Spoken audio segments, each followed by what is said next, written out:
નમસ્કાર દર્શક મિત્રો, હું છું રૂપલ લુણીચિયા. સંપૂર્ણ ન્યૂઝમાં આપનું સ્વાગત છે.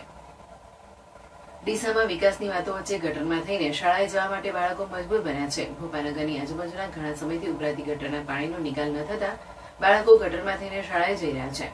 ડીસાના રાજપુર વિસ્તારમાં છેલ્લા ઘણા સમયથી ઉભરાતી ગટરોના કારણે લોકો ત્રાહિમામ પુકારી ઉઠ્યા છે.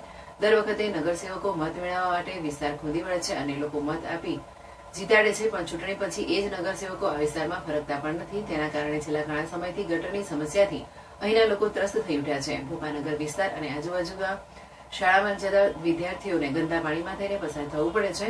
રાજપુર પ્રાથમિક શાળામાં જવા માટે પણ વિદ્યાર્થીઓને આ જ ગટરમાં થઈને પસાર થવું પડે છે. ત્યારે સ્થાનિક લોકોની માંગ છે કે સ્થાનિક નગરસેવકો અને તંત્ર દ્વારા તાત્કાલિક આ સમસ્યાનો ઉકેલ લાવે તો લોકોની સમસ્યા દૂર થઈ શકે તેમ છે.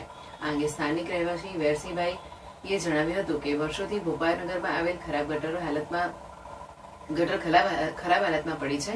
રોજના 300 થી વધુ વિદ્યાર્થીઓને રાજપુર શાળાએ જવા માટે ખૂબ જ તકલીફ પડે છે અને વિદ્યાર્થીઓને પસાર થવા માટે ગટરમાં થઈને જવું પડે છે. કેટલીક વખત વિદ્યાર્થીઓ ગટરમાં પડી જાય છે અને કપડાં ગંદા થતા ઘરે બદલવા માટે જાય છે, પછી શાળાએ જતા નથી. અત્યારે તો ઠીક, ચોમાસામાં તો વિદ્યાર્થીઓને શાળા જવાનું પણ ટાળે છે. ત્યારે તાત્કાલિક આ ગટરની સમસ્યાનો ઉકેલ આવે તે જરૂરી છે.